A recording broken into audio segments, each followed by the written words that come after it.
हजरत खालिद बिन वलीद रजी अल्लाह अन्हा जो अल्लाह की तलवारों में से एक तलवार थे।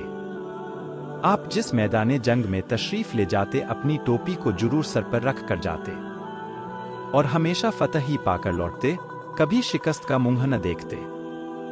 एक मर्तबा जंगे यरमुक में जब के मैदान जंग गर्म हो रहा था, हजरत खालिद की टोपी गुम हो गई।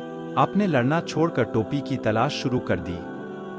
लोगों ने जब देखा कि तीर और पत्थर बरस रहे हैं, तलवार और नेज़े अपना काम कर रहे हैं, मौत सामने है और उस आलम में खालिद को अपनी टोपी की पड़ी हुई है और वो उसी को ढूंढने में मसरूफ हो गए हैं, तो उन्होंने हजरत खालिद से कहा, जनाब टोपी का ख्याल छोड़िए और लड़ना शुरू कीजिए।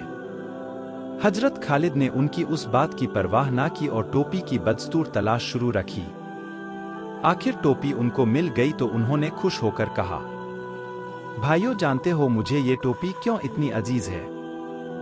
जान लो कि मैंने आज तक जो जंग भी जीती इसी टोपी के तुफैल। मेरा क्या है, सब इसी की बरकतें हैं, मैं इसके बगैर कुछ भी नहीं।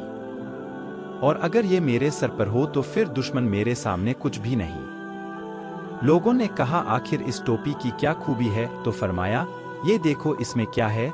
ये हुजूर सरवर आलम सल्लल्लाहु ताला अलैहि वसल्लम के सर अनवर के बाल मुबारक हैं जो मैंने इसी में सील रखे हैं। हुजूर एक मर्तबा उमर बजा लाने को बैतुल्लाह शरीफ तशरीफ ले गए और सर मुबारक के बाल उतरवाए, तो उस वक्त हम में से हर एक शख्स बाल मुबारक लेने की कोशिश कर रहा था और हर एक दूसरे पर गिरता था, तो मैंने भी इसी कोशिश में आगे बढ़कर चंद बाल मुबारक हासिल कर लिए थे और फिर इस टोपी में सील लिए। ये टोपी अब मेरे लिए जुमला बरकत व फतूहात का जरिया है। मैं इसी के सदके में हर मैदान का फातिह बनकर लौटता हूँ। फिर बताओ, ये टोपी अगर ना मिलती तो मुझे चैन कैसे आता? हदीस हुज्जतुल्लाह अल आलिमीन सफ़ा 252। हजूर सरवर आलम सल्लल्लाहु ताला अलैहि वसल्लम ही जुमला बरकत व इनामात का जरिया है और आपका बाल शरीफ बरकत व रहमत है। और ये भी मालूम हुआ कि सहाबाए इकराम अलैहिम रिजवान हजूर सल्लल्लाहु अलैहि वसल्लम से मुतअल्लिक अशिया को बतौर तबर्रुक अपने पास रखते थे और जिसके पास आपका बाल मुबारक भी होता, अल्लाह ताला उसे कामयाबियों से सरफराज फरमाता था।